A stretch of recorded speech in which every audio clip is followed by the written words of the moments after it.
Hi, and welcome to My Pride Lives On with Mike Pucillo. Today we have the pleasure of joining Mike and Brianna as they talk about the importance of not only being true to yourself, but also the importance of organ donation. My name is Dr. Garrett Heisel, and I'm president of Scarlet and Gay, the OSU LGBTQ Alumni Society.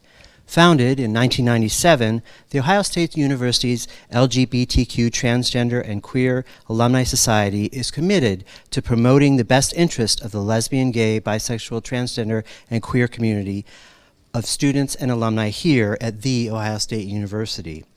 The Society sponsors a scholarship program, educational and social events for students and alumni, and collaborates with community organizations regularly to promote the awareness and education of LGBTQ issues. One of our partners is Lifeline of Ohio. Lifeline of Ohio empowers the community to save and heal lives through organ, eye, and tissue donation. Lifeline of Ohio works with 75 hospitals in central and southeast Ohio to manage the deceased donation process and help make organs, eye, and tissue available for transplant. Their staff educates and encourages the public to sign up as a donor in the Ohio Donor Registry.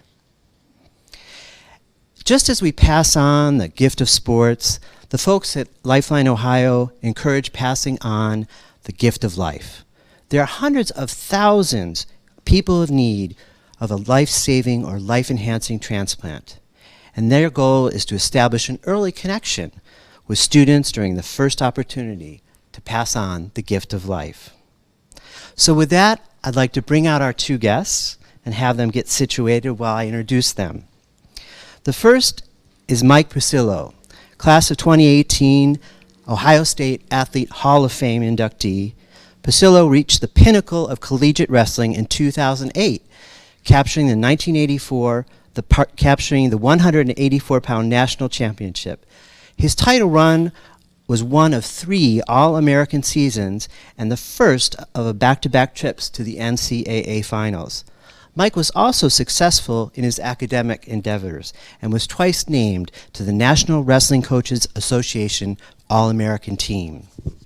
Mike is here to address us about his story as a gay collegiate athlete, the difficulties teens face with coming out on their sexual orientation, as well as his story about organ and tissue donation.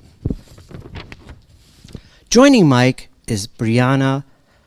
Brianna is a donation community consultant for a team at Johns Hopkins University that supports organ recovery organizations dealing with their first HIV-positive donor. As a national expert in the field of organ and tissue transplantation and donation, Brianna partners with large and small nonprofits for project work on donor analysis. Brianna also has a personal connection to the subject as a daughter of an organ, eye, and tissue donor. Brianna is here to speak to the personal connection to the subject as a daughter and also to facilitate our conversation this evening. So with that, I want to pass it over to you two, and thank you for joining us tonight. It's so nice to be here at the beautiful Ohio State University. I said, can you say beautiful in between the and Ohio? I don't know if that's allowed. Yeah, as long as you get the part in there, you're good. Thank you, Mike. I'm so excited to be here with an esteemed athlete and someone who has brought great honor to this university, and also someone who's inspired me.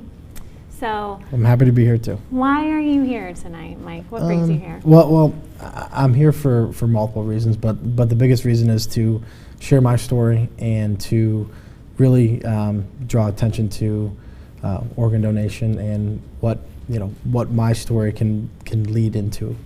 Well, I think that everyone out there watching and everyone here in the room right now wants to hear a little bit about what it was like to be an athlete here, but maybe also what was the same about your journey as a student athlete, but what was a little bit different? Sure. I mean, obviously being a student athlete at any university is amazing, but being able to be a student athlete at The Ohio State University, in my opinion, as an Ohio native, is the ultimate. So I got to compete for Scarlet and Gray. To me, that was the pinnacle. Growing up as a little kid, that's what I always wanted. I wanted to wear that Buckeye singlet and I was able to do that and succeed on the mat as well. That's incredible. And so we're putting aside our personal issues that we have as Yes. as a Georgia Bulldog. Yeah. But we can show Yeah. we can show the rest of the country what it's like to find common ground. Yeah, right? that is difficult in today's day and Right. age, but I think that we have something that is common to bring us together. That's and right. As long as you guys lose this weekend, I'm fine with that. I will put in a good word. Yeah. I won't. I actually won't. But we'll chat about that one offline, Mike. So Mike, my connection is through my mom. My mom was my best friend and died very suddenly. And as her daughter, I was the person who needed to make some decisions about what that meant. I was really lucky. My mom had shared a very important decision with me prior to that time, and she had told me that she was an organ, eye, and tissue donor. What about you? You know someone who has been impacted by donation? Sure. I think in my case, I have a very good friend that I lost a little over 2 years ago. And coming to find out, I didn't even know it at the time, but he was also an organ donor. And he was able to affect a lot of people's lives after the fact. So knowing that little bit that his life lives on in 50, 60 other people currently, that means a lot to myself and to his family. It's really interesting to think about, right? Like there are people that he knew and that carry him and memories of him. And now there are also these 50 to 60 people that he's made a positive impact in their lives without ever meeting them. What does that mean for you as his friend? As a friend, I've thought a lot about this, and to me, growing up with him, we made a lot of stupid decisions, did a lot of fun things, did a lot of things that we look back we probably wouldn't do if we'd had the time to do it over again. Yeah. But to me, this was his final decision. This was the last thing that he was able to do, and to be able to affect that many people, in my opinion, is the ultimate. And for me, I've been an organ donor since I was 16, since I got my driver's license the first time. And for that aspect, it's like, that's his legacy at this point now to me is how many people he was able to touch even after he was gone. That's incredible. And to think about, we've all been to the BMV, most of us have been to the BMV, right? And we hear that question that, do you want to be an organ, eye, and tissue donor? Do you want to be a donor? And that moment, when people say yes, that hopefully many, many years later, but some cases it happens much sooner than any of us would want, that one moment can mean that their life has a different last chapter. Sure, absolutely. When you think about your life, speaking of chapters, incredible athletic achievement, academic achievement, and there's also something else that is a chapter of your life. And was there a moment in your life when you maybe looked around and said, I don't know that I'm like everyone else? Yeah, it's a great question. I get that actually a lot. That's probably one of the number one questions. When did you know that you were gay? And for me, looking back on it now, I guess I always knew. But it didn't really click until I was in probably junior, senior year in high school. And at that point, I knew that, okay, I'm not like everyone else. I'm not out chasing girls all the time. And that's a big part of my life. It's just an aspect of it, but my journey in there is similar to the journey of why I'm even here today. At the point where a story broke out about myself, and I was letting the entire world know that as an athlete that I was gay. I didn't do that for myself. I did that for the next generation. And similar to why I'm here today is I'm not doing this for myself, but I'm doing it to try to spread the word and really extend Johnny's legacy, my friend, and try to show that there is more, right? And again, there's a lot of parallels in that. And the courage, people say the courage to come out. And, I was already out at the time, but the world didn't know. And similar to this is I'm here now to try to spread that and let the entire world know that this is important, not just for myself, but for, you maybe 2 years down the road. Nobody knows when you may need it, or your mom might need it, or your dad might need it, or your brother, or your son or daughter. Right. Well, you said son or daughter because you know I have kids, and we've talked about this, and I think they might even be watching out there. Who knows? I think it's so important for a kid like that. I have a 13-year-old daughter, so if she's standing there at the BMV when she's 16 and she's getting her license, which I will not be standing, I will be having a mild heart attack somewhere, probably in the bathroom, like trying to keep my cool as my daughter gets her license. But in those moments, I think it's important what you're saying here. Do you think that there are some kids out there who identify as LGBTQ+, right? Mm-hmm. And when they're asked that question, do you think that some of them are saying no because they're not sure if they can or should be an organ donor, if they're also reflecting on their own sexual identity and not sure if they belong as an organ donor? Sure, I think it's a great question too. I know that when I was first asked to come and try to help spread this word, right? The one question I asked was, when I was in high school, I remember I was going to donate blood, and the one question they asked me was, have I had sex with someone of the same sex in the past 6 months? And as a junior in high school, I was like, okay, wow, like what do I do? I don't. First of all, it's a very invasive question. It's like I'm here to donate blood. I thought I was trying to help you out. You guys, you're giving me a panic attack. And, at the time, I'm very closeted, and so I think there is a sense of that for sure, and I think it's important that we spread that message that anybody can be. Anybody. And it's important. I think you're right. And I think, that makes a good point too, is to think about how it may not be something that we've talked about a lot publicly before. And that's why in those moments, maybe kids aren't sure, right? They're not sure if they belong in organ donation or in organ, eye, and tissue donation, because they haven't seen a story about someone like themselves. Who's registered, right? And that's why your voice is so important, and that's why it's important that you're here tonight. So, tell me a little bit more too about you've talked about these two kind of journeys: going through personal loss, losing someone you love who made this big impact through organ, eye, and tissue donation.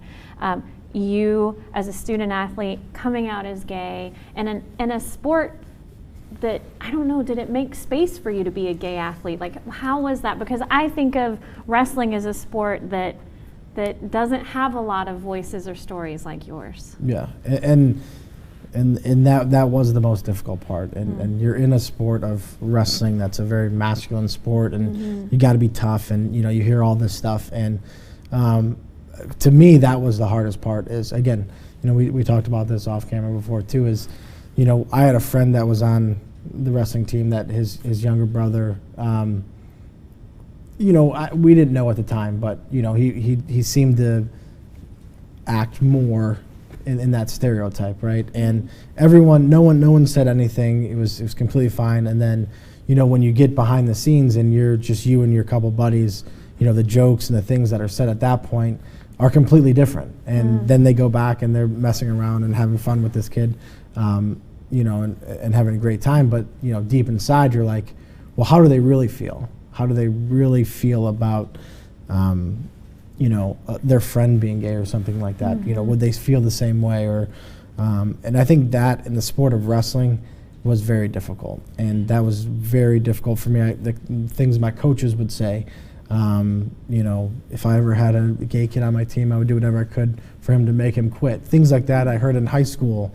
And, it just, and in back of my mind, I just won a national championship. And what I'm thinking is, would you really try to make that kid quit? Because he just scored you a lot of points at the tournament. Right. So at the end of the day, and again, I think it's not like that I'm trying to bash anyone or anything like that, because I think it's a learning. People make mistakes. People say things that they don't really mean. And I think a lot of them have learned a lot from myself, and I'm not trying to toot my own horn here, but I think that was horn. I just think that you have won many things and done many things. I think you get to do it a little bit. Yeah, that's not my personality. I but hear you. But I think some of my best friends, like their minds were completely blown, and their thought process today is completely different than it was when I was on their team and I was in the closet. So I think in that aspect, there's been a lot of good things that have come from it.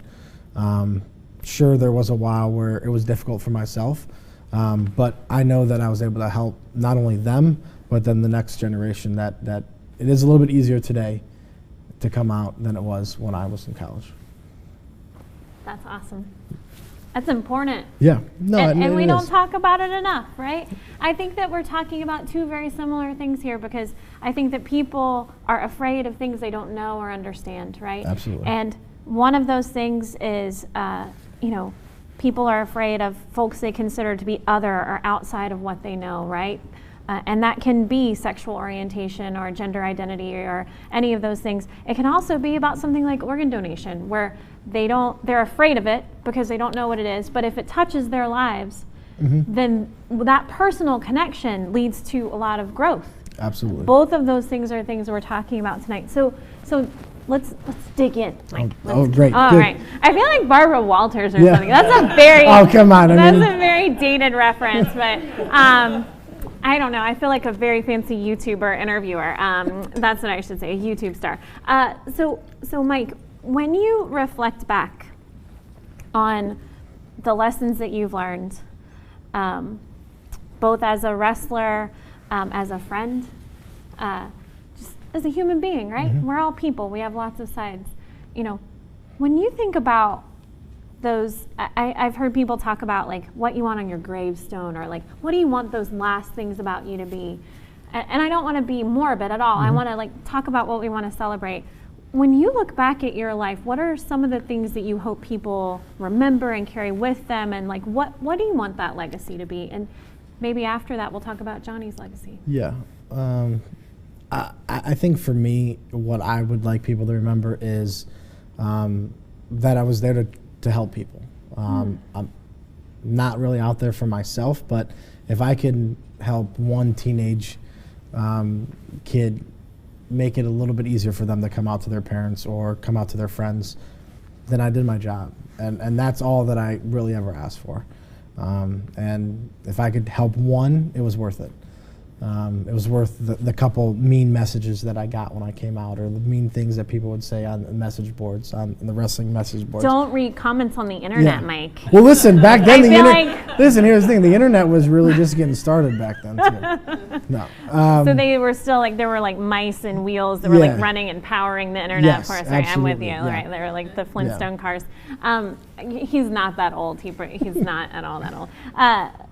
So you want to be known for helping people. I think you've already checked that box, but let's amplify that message a little bit more for you. When you think about Johnny's life ended early. Too early. Yes. And that's also something within the LGBTQ plus community. We lose too many kids. We lose too many kids. We lose too many people. And it's a tragedy that there's no simple answer for. There's lots of things we're working on, right? There's lots of support systems like this really wonderful place we're in right now that supports students. If there's a kid out there struggling tonight, and maybe not even struggling with coming out, but just struggling with who am I in this world, and am I going to be okay? What are a few words you'd like to share with that kid? I think the number one thing I would say is that you're not alone. No matter what you're going through, there's somebody out there that's probably going through something similar, and there's always resources for you to reach out to find help. And I think that's important,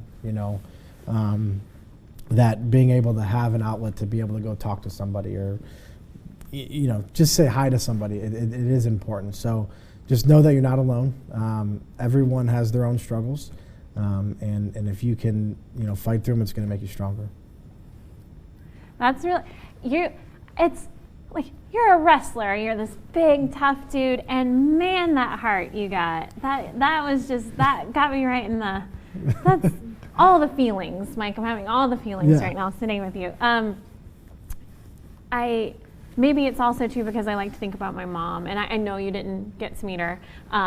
But she was the best mom ever, and sorry to your mom, but it's true. But it's, she was just the kind of person who like only met friends. She didn't meet people, she met friends. Like everyone was her friend, even when it was like completely embarrassing that we were talking for 15 minutes to the grocery checkout person.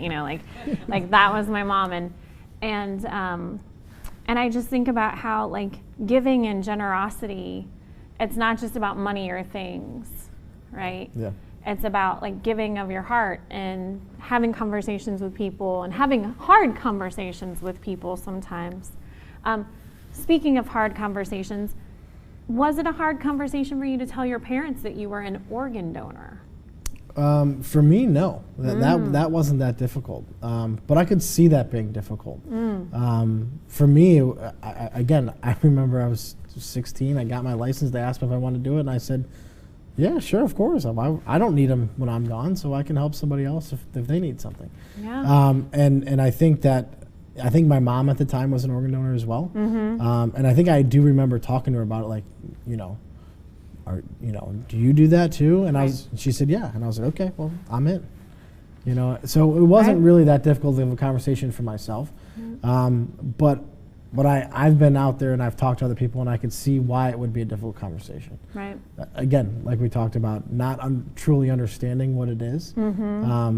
I could see why that would make it more difficult. I think it can be hard for kids, if there's already things in their life that they're trying to open up about, right, and try and share with people, whether that is being a part of the LGBTQ plus community or something else, right? There's lots of things that we all have our own stuff to talk through and to work through and to be open and like be yourself with your family and with your loved ones about. But telling people what you want to happen after you die can be a pretty heavy conversation. Sure. So, all right, so we're gonna go a little bit off script, but here, Mike, will you tell me that you're an organ donor, and I'll pretend to be your mom, who is maybe not as supportive about organ donation. Sure. So tell me. Hey, Mom, guess what? Got my driver's license today. Oh my God, that's great. Yeah. Just don't speed. Wear your seatbelt. Oh, yeah. No, yeah. of course. Of always. course. Yeah. Of course, right. But I'm a registered organ donor now, too. Oh my God, what? Why are we talking about this right now? You know your father's been sick. What is going on? What's happening? I don't know. He got stuck. Did you see how easy? See, all you have to do is be a little bit hysterical and people like clam up. Yeah. So here, Mike, let's flip it around and I'll tell you I'm an organ donor and you have a problem with it. And I'll keep going. Okay. All right. Mom, I just got my driver's license today. Well, I'm Dad, so. Oh, Dad, sorry. Dad, Someone here is a professional at role play. Thank you very much, Mike. Dad, I got my driver's license today. What? Why would you do that? I clearly failed the vision test when I called you Mom, so it's amazing that I got my license at all. Yeah, I got my license, and I checked that box thing where it says I'm a donor. Well, why though? I don't want to freak you out. It's not a big deal. Yeah, but that was my 13-year-old. Did you see it? It's not a big deal. Yeah, but you're 16. We don't need to talk about this right now. Well, I know, like nothing's gonna happen, but I just I have a friend who her kidneys don't work right, and I know that she might need a transplant, and if I can help her, I want to be able to help her. You just want to give her one of yours? Well, I can do that. They're my kidneys. No, that got very teenagery, very bad. No, I think a good thing, Dad, you raised me to be a really good person, and I'm trying to be a good person, and if I'm gone, I want to be able to help someone else, and who knows, maybe, if I can save someone, maybe that'll help everybody feel better. Well, I guess that's a good point, and if that's what you truly want, I'll support you. Look at that role play. How about that? We're clearly professionals. Yeah. No, I mean, yeah. Those are the moments, right? And that's a really smart thing to do, is to flip it back around and be like, because you're such a good parent, because that works on me every time. And as my children watch this potentially, it doesn't work on me every time. But sometimes, again, if your parents either seem resistant to the conversation or scared about the conversation, talking about why and what it means to you, or if you know someone who has a connection to donation, can help that conversation along. I think I have not been in a position to come out myself. That's not my journey. But I would also think that, similarly to sharing that part of yourself, sharing what you believe in and share what you value, and it can make those conversations easier. Sure. Well, and the conversation is not always easy. But just because it's not easy doesn't mean it's not the right thing to do. And having the conversation too about what your wishes are is important. Right. Because they are your wishes. That's right. And I think that, one of the things that helped me when my mom died was that I did know what she wanted. And even though my parents were divorced and I was the one in the hospital, and I had 2 little kids, one was only 6 months old, our son was only 6 months old when my mom died. But knowing what she wanted was very powerful in a time that was really hard. And so my mom, in this weird way, by having told me what she wanted, actually made the worst time just a tiny bit easier. And I thank her for that. I'm glad. And I think that sometimes, just as you're saying, talking about hard things is hard. But it's better to have that hard conversation because future you will thank you, right? Yeah. And I certainly didn't know your friend, but I like to think that if you could get in a time machine and be like, this is hard and it's sad, but you're going to help a lot of people one day, and you're going to make everyone we're still going to mourn, and we're going to miss you, and we're going to grieve, but you gave us a little bit of hope. Sure.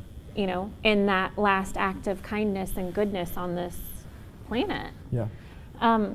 So go ahead, Mike. Yeah, and I think that is a huge part of, again, why I'm here today, because I saw obviously he left way too early, yeah. and his family was devastated, and it was a very difficult time for them after the fact and going through everything. But now looking at it now, they kind of cling to knowing that there's a little piece of him out there in 65 other people.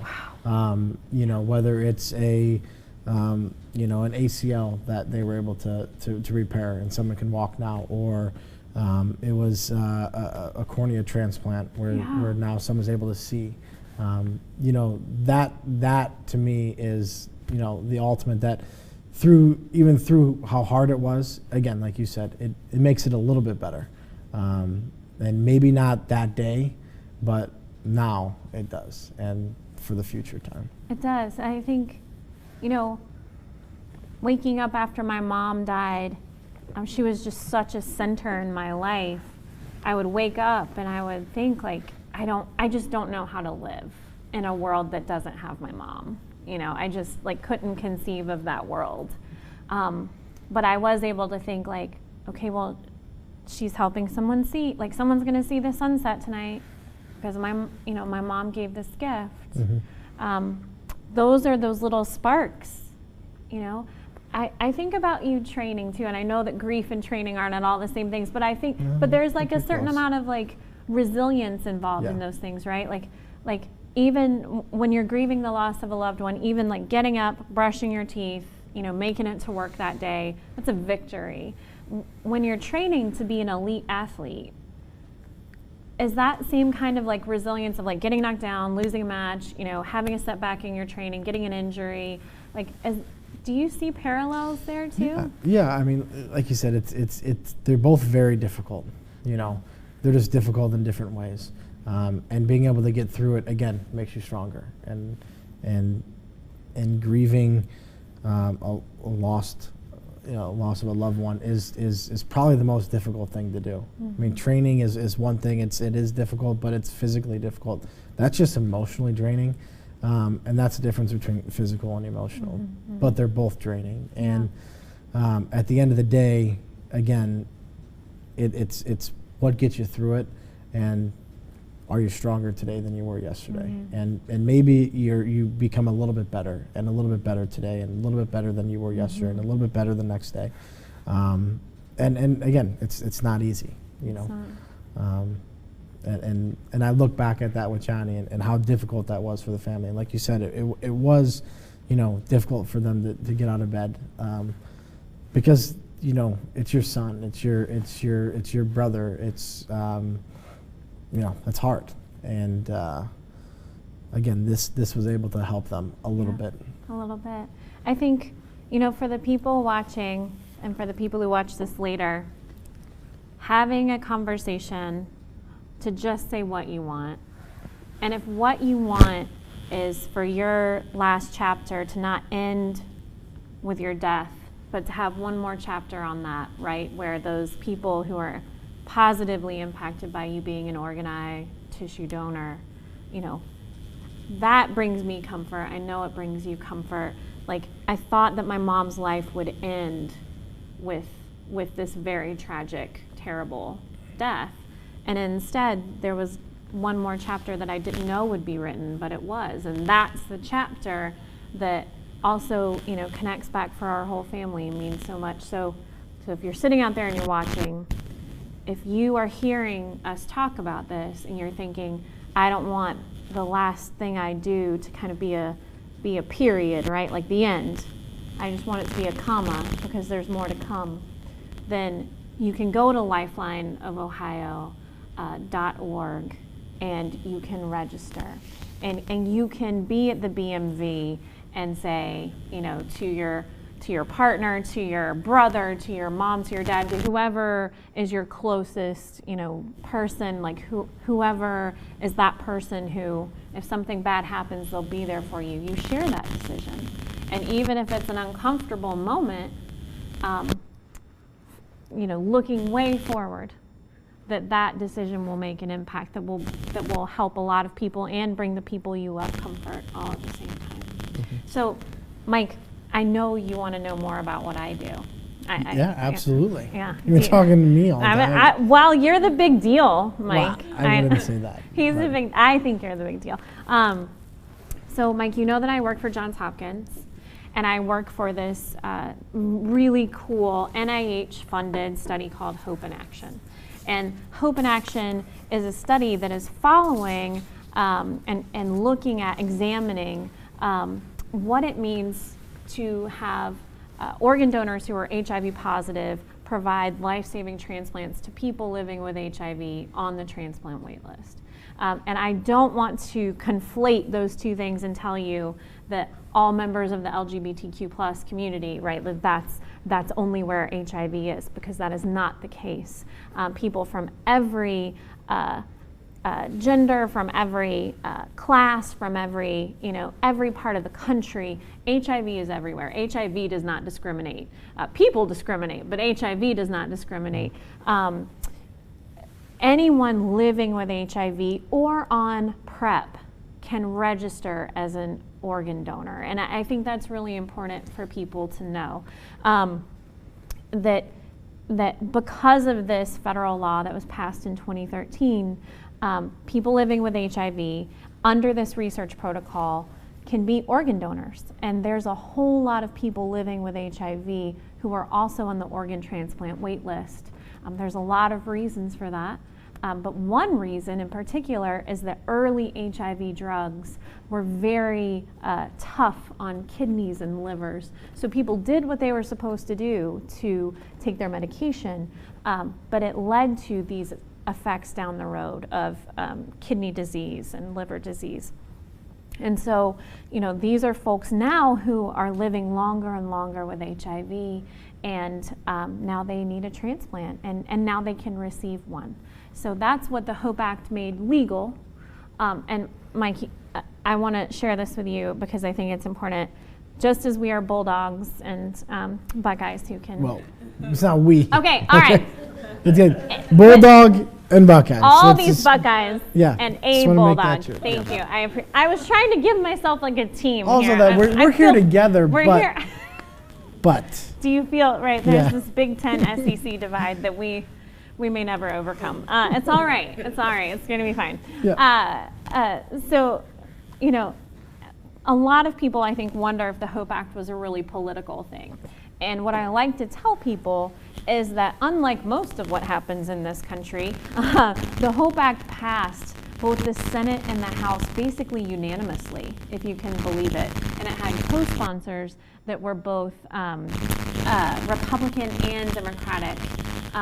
And it was passed so easily and signed by President Obama, and very few bills actually were signed into law that year because it was Congress and it was gridlock. So if anyone's out there kind of wondering if this was a political issue, politics really didn't play a role because both sides of the aisle could agree that saving lives was the most important thing we could do, which is kind of extraordinary to think about, right? There's very few things that it feels like everyone agrees on in Congress these days, but the HOPE Act was one of them. Yeah, and I think that you know, brought up a great point, just because again, that is probably one of the biggest things for people that, you know, that have HIV, that a lot of them probably don't even think they're allowed to be. Absolutely. We actually did a study at Hopkins that we published this year where we did a survey of people in care at an HIV clinic in Baltimore, and about 80% of the folks we surveyed said they wanted to be an organ donor, but only about 20% were registered. That's pretty extraordinary. There's 1.2 million people living with HIV in the US right now, and if you think about that, just back of the envelope math, you know, if only maybe 200,000 of those folks are registered, but 800,000 of those folks want to be. A lot of them said, I didn't think it was legal. I didn't think it was safe for me to register, right? And think about the compassion involved in that, right? To say, like, I don't want to hurt someone by being an organ donor. God bless you. Like, what a kind way to think, right? Mm-hmm. But we want people to know, we want people to hear that living with HIV, you can still be an organ donor. We've had almost 100 transplants under the HOPE protocol so far across the country. We estimate there are 10,000 more to come if we can have enough folks register as donors and really get the word out. And as I said, HIV leads to this higher risk for kidney disease, liver disease, and other complications. So there's a real need. And that will only grow over the years of people in need of an organ transplant. Well, I think that brings up another kind of interesting thing too, is because I can see this becoming an issue. What, you know, as youth living with HIV, if something were to happen to you and, you know, they have to have that conversation with your parents. Mm-hmm. You know, do they tell your parents at that point? That's a great question, and I really want everyone to hear it. Thank you so much for asking. I want everyone to hear the answer. The answer is you don't have to disclose your HIV status to be an organ donor, okay? You don't have to tell people. You don't have to tell your family. You don't have to tell your loved ones. Those are independent conversations, okay? Those are independent conversations of organ donation. And should you become a donor under the HOPE Act, the nice, wonderful people at Lifeline of Ohio, God forbid a tragedy strikes, they're going to talk to your family about organ donation. They're not going to talk to your family about HIV. I want to just make that very clear. They're going to talk to your family about organ donation. They're not going to talk to your family about your HIV status. It is not required under the research study, nor is it required under the federal law. Now, there are laws that talk about who needs to be told about HIV status. A lot of that has to do with people who would be at risk. It's called duty to warn, but that's not part of organ donation, okay? That is an entirely separate issue, and laws around who is told about HIV status or who you need to share your HIV status with, completely separate from this. This is just, would you like to help people waiting? Yes or no? And if the answer is yes, we're good to go.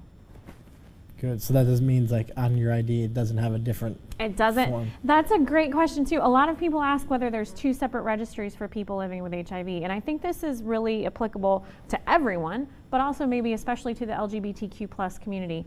We don't break down the organ donor registry by any kind of demographic in that way, okay? There's not a registry list for people of color versus white folks. That's not a thing. There's not a registry for people who are older or younger. And there's not separate registries for people who are HIV positive or HIV negative or hepatitis C positive or hepatitis C negative. You never need to provide that kind of information when you're an organ donor. And if you're registering at the DMV or at lifelineofohio.org, or you can even register on your iPhone under the Health app. If you have an iPhone, go to Health, and it'll prompt you to register as an organ donor. You don't ever enter in information about your health or who you are, because anyone who could be an organ donor due to being in the hospital and meeting certain clinical thresholds where it looks like a grim prognosis, right? It doesn't look like someone's going to make it. That's when the people at Lifeline of Ohio get involved. And they do a medical evaluation at that time, right? Because if you think about it, what would happen if people registered and said, I'm not HIV positive, right? Or I'm not hepatitis C or hepatitis B positive, but they were later, right? That doesn't make any sense. So testing and all of that medical information and history taking is done at the time of death or at the time of donation, not when you register. And besides, it's none of the, it's nobody's business. You don't have to tell anybody your business. You can keep your business to yourself. But you can say the most important thing, which is, yes, I want to be an organ tissue donor. And to piggyback off of that, I know you mentioned blood donation before. I think that's a big misconception, is that the same rules govern blood donation and organ and tissue donation. Specifically, and I'm talking in my wheelhouse here, which is organ donation, but those are actually governed by different sets of rules. And I think that's a good thing in a lot of ways, because for blood donation, we have more people we can talk to. We can make sure that our blood supply is very, very safe, and infectious disease is not something you can work with in blood donation. Infectious disease is something you can work with in organ donation, because there are people living with hepatitis B or C or HIV or there's a lot of other transmissible diseases that we can work with too. And there's such a great need, because as I know you know, Mike, 20 plus Americans are dying every single day waiting on an organ. 20 people are dying a day, nearly one an hour. There's someone out there right now who is on a list and who is waiting on a phone call, and that phone call's not going to come, right? Blood donation doesn't work in the same way. Yes, it absolutely is a life-saving gift, but we can find more blood donors, we can do things. People are literally dying waiting on a kidney, and if there's someone living with HIV who can help someone else, if, God forbid, they're in an accident or something happens, and they're going to lose their life, they could save someone's life on the wait list. And that's why we work with infectious disease and solid organ transplants. That's amazing. That Thank you. answers a lot of questions. I mean, it's not me, but I'm like, Yeah. oh, thank you very much. I will take all the credit for that. The very, very smart people at Johns Hopkins that I get to support and work for, they do some brilliant life-saving work. How are we looking? I feel like, does anyone have questions out in the audience? Is anyone curious? Well, actually, we have some virtual questions, too. Oh, my goodness. So why don't we start in the audience and then turn it over to the virtual people? Go ahead. Yes.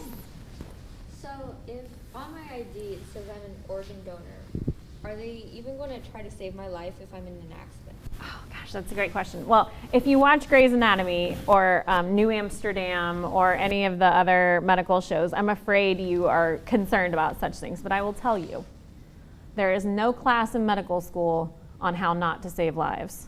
Okay? There's no firefighter out there who is like, man, really don't feel like doing my job today, because there might be a little heart on someone's driver's license. So I don't want to make too much light of your question, but life-saving care is life-saving care. I don't know any doctor or nurse who's worried about a patient across the country waiting on a transplant as opposed to the patient right in front of them. And Mike, you know from your personal story, did you feel like they did everything they could for the person that you cared about? Yeah, and that is one of the things that I have heard a few times too, is, well, I don't want them not saving me because they need my heart or they need something else. And, it's just, for Johnny, there was no other choice. Right. And again, for him, he was able to help people, and they did everything they could. Yeah, I watched them do everything they could for my mom. I watched them firsthand. I watched the doctors cry, right? It was kind of a surreal thing. They cried telling me the news. I felt like I had to comfort my mom's doctors in some ways, because they tried so hard to save her. But some injuries can't be overcome. And I also think if that's something that bothers you, if it's even something that you're worried about, register at lifelineofohio.org. The heart doesn't automatically, magically appear on your license. Don't worry about it. Just register online. I can tell you, I know of no hospital that is thinking of anything other than saving their patients and helping their patients. But if you're worried about it, register. Just don't put it on your license at the time, and think about it some more later. Do we have more questions? I can turn it over to someone writing in named Elijah. Elijah is wondering, how do I know if I'm eligible for donation? Oh, that's a great question. Do you want me to handle that one, Mike? You got it. I feel like You're the professional I'm there. driving the If car they- a little if bit someone here. asks a question about how to hit a double leg, then I'll do that, but I'll let you handle these ones. You can absolutely Yeah. handle that. Thank you. So that's a great question. Here's the very most important thing. Right now, who can be an organ donor is based on cutting edge medical research and science, right? But 10 years ago, we wouldn't have been able to work with a donor who was living with HIV. Before that, maybe one who was diabetic, right? All of these medical conditions were things that used to preclude organ donation. So, Elijah, great question. I don't really want to talk to you too much about the parameters of who can be an organ donor right now, because first of all, I hope that you are the first person to live forever. Second of all, if you're not, I hope that it's 50 years, 60 years, 100 years before you have to worry about it. But what's important for you to remember is that we are only making more and more people eligible to be organ donors, right? So we're always expanding that group of people. The oldest organ donor was in their 90s. There was one, I believe, in Scotland who was 99. We've had ones here in the United States who were 90, 92. So it really, the criteria for who can be an organ donor is constantly expanding. And the biggest thing you can do is register, opt in, and then the good people at Lifeline of Ohio will help you be an organ donor if you can be, if there's any way to make that possible. Any other questions? Got another one online. This person writes in, what are some questions they would ask my partner at the time of donation? That's a great question, Mike. Do you? Again, we'll let you. Thank you. I appreciate that. Ladies first. So there are questions that we ask of the next of kin, right? The person closest to you who has medical decision-making power. There are questions that they ask that, if you're partnered, if you're married, then that would be that person. Then it might be also your parents if you're not married, if you're single, right? It might be a sibling as well. Some of the questions they ask are things like travel. Have you traveled out of the country? Because I don't know if you remember this, it's going to make me sound really old to the whole internet, but like mad cow disease was a big thing we were very worried about for a while. There are risks that you have when you travel abroad. So the people who are helping you become an organ donor or trying to make that happen, they'll ask about your medical history, your social history, whether you smoke. There will be questions on there that are a little bit tough. I don't want to lie about it, because there will be questions about your sexual history, right? First of all, it's okay if they don't know all the answers, all right? That's what screening tests are for, right? Where we're going to screen for infectious disease. We're going to screen for things that might be going on. Second, those questions are a very short period of time, and they are handled by the most compassionate people you can imagine. There are people working right here in Ohio today that work for Lifeline of Ohio, and their only job, the thing they have been trained to do, is go meet families that are grieving in hospitals. They are the most kind-hearted, loving individuals you'll ever meet. They're gonna hold hands and pass Kleenex and have tough conversations, but do it with gentleness and compassion. And that tough 20-minute set of questions, we've talked about this. That's a tough 20 minutes of questions.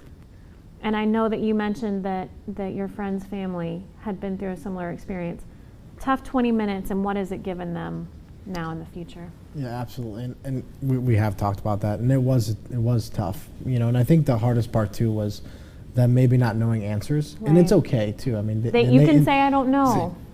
Saying I don't know, and it's not like you have to have a cheat sheet with you and hand this off. But that was a little bit difficult for them at the time. But again, now it's that 20 minutes, that 15 minutes of pain. Knowing this is what Johnny wanted. Right. That's all that really matters. Right. And now they know that he lives on. Absolutely. So there are medical screening questions. They ask them of your family. If they don't know the answers, that's going to be okay, right?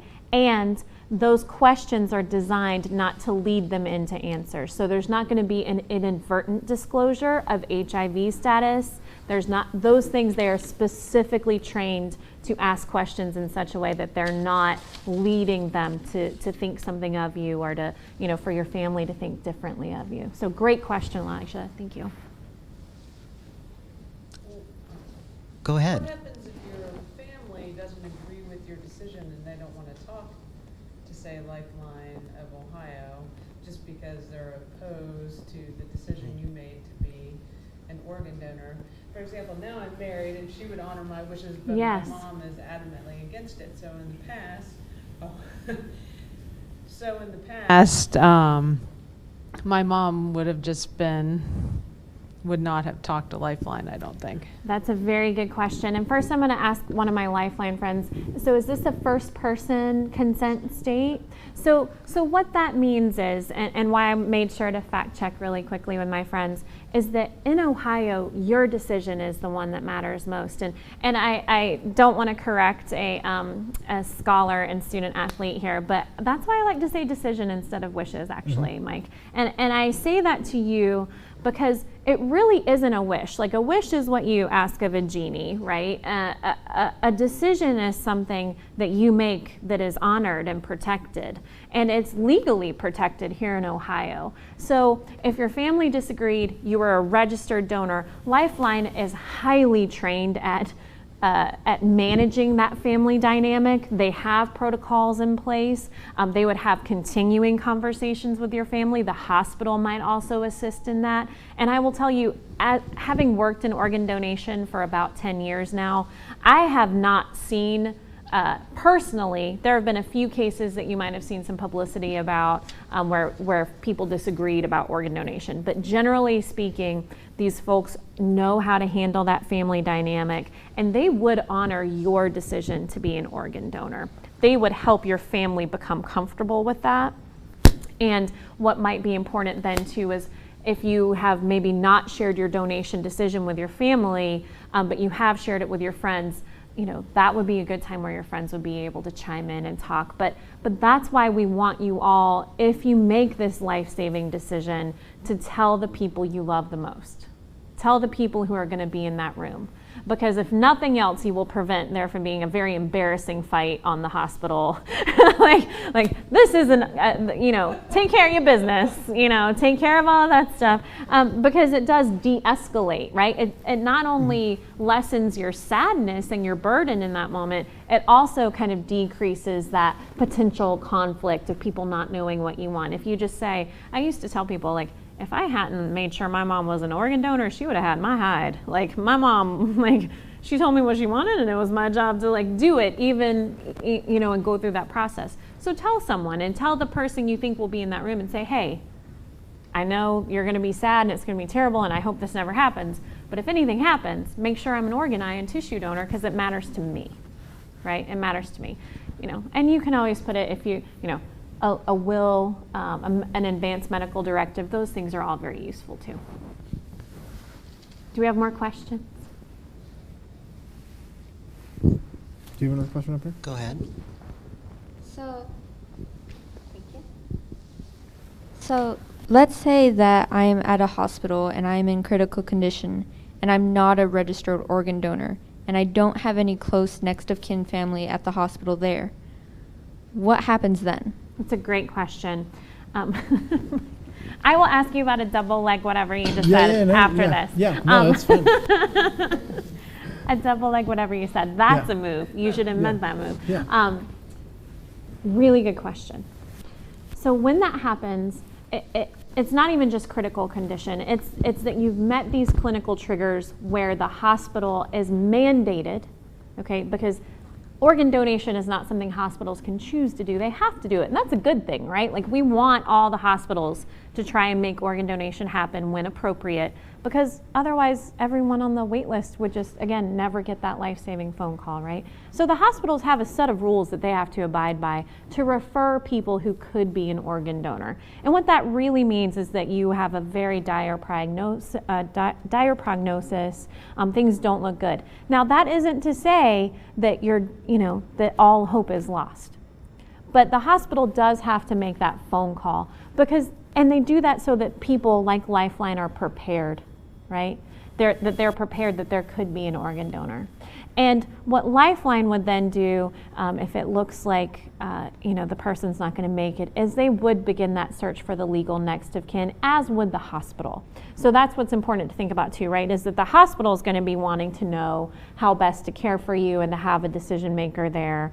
And Lifeline of Ohio is also going to be looking and trying to identify that next of kin, because you need someone there with you. I will say that there are times when people are abroad or out of state, or they die in a way where they don't have their loved ones close by. And there are hospital policies that protect patients who don't have a decision maker there with them. But this is a good moment, if we have just a second, for me to share just a tiny anecdote. Working on the HOPE study, we definitely have worked with donors where, because someone identified as LGBTQ, they were estranged from their family. And I say that, I don't want to make a generalization, but I think, we know from research that there are high rates of estrangement, that there can be a lot of really challenging family dynamics. A donor who saved several people's lives through the HOPE Act was not close to their family. And it's something that I have tucked into my heart, and I've shared that it motivates me to keep doing my work, because they weren't close to their family because of who they were and who they loved. And I can't stop that from happening, and Mike can't stop that from happening. But what we can do is tell you that truly and deeply you're not alone, and that if what you want is to be an organ donor, make that choice, register, tell your closest friends if you don't have family that you can turn to. And no matter what, there will be people like me on the other side, and I'll fight for you, and Lifeline of Ohio will fight for you, and people like Mike will honor you. You're just never going to be alone, and you will be remembered by all the people that you have touched through organ, eye, and tissue donation, through the good things that you do, and even just registering as a donor is a gift, because it means that you hope to help people. One viewer named Jessica wrote in to Mike, what is one of your favorite memories of your friend Johnny? He's a true hero. Oh, Well, I have a lot of favorite memories. Some that I probably can't talk about share today. the bad decisions. Share the bad decisions.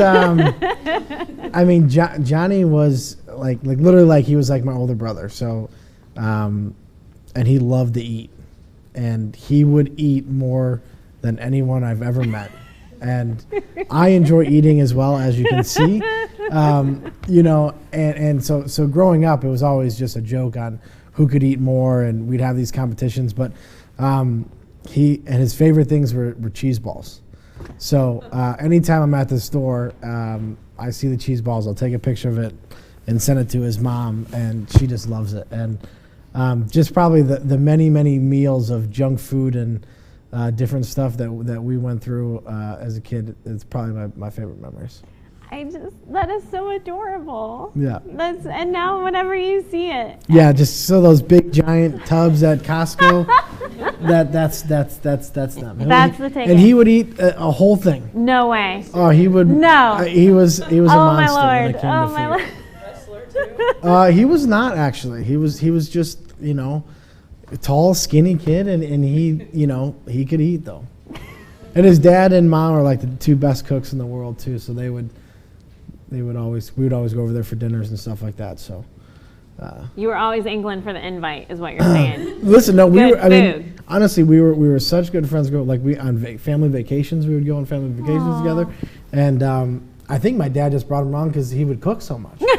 And literally, Italian family, they knew how to cook, and I still go up there and have dinner with them every once in a while. Well, this one's for Johnny. Yeah. This one's for Johnny tonight. We're thinking about Johnny. Thank you, Mike, for sharing some memories. Yeah. Thank you for answering the questions that I didn't have the answers to. It takes a village, Yeah, man. absolutely, It takes a village. absolutely. We're all in it for the right reasons. Really quickly, Mike, look at that camera. Oh boy. I know, makes you super uncomfortable. But look at that camera. Tell a kid who's watching this out there, just what do you want them to carry with them from tonight's conversation? I think the biggest thing is that I'd like to pass on here is that if it is something that you want to do, it's your decision, and don't let anybody else tell you, who you are and what you want to do. If it's you want to, tell your friends and family that you may be gay, then tell them. Or if you want to be an organ, eye, and tissue donor, and that's what you want, then go ahead and do it. Live your own life, and that's pretty much all I got. It's good advice. It's good advice. I think that I would share that there are people who have walked a path in front of you, like Mike here, and that small decisions all along the way can have amazing and long-lasting impacts on the world around you. And be like Mike. Be like Mike. Well, I think it's time to give our two presenters, our two panelists here, a great hearty round of applause.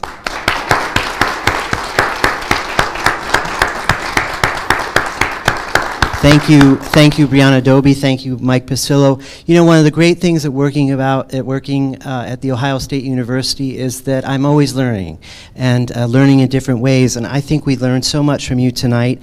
And I just want to tell anybody watching or people here in the audience, if you want to learn more about what Brianna does, your website is hopetransplants.org. That's right. Right? And if you want to learn more about organ donation, please go to lifelineofohio.org. And Scarlet and Gay is really easy, scarletandgay.com. Find out more information. And again, thank you so much for joining us. We will be having a brief reception with Mike, with our audience members here. And we hope you'll join us and continue our conversation. Thank you so much, and go Bucks. Go Bucks. Go Bucks. Go Bucks. I said it. Go Bucks. She's it.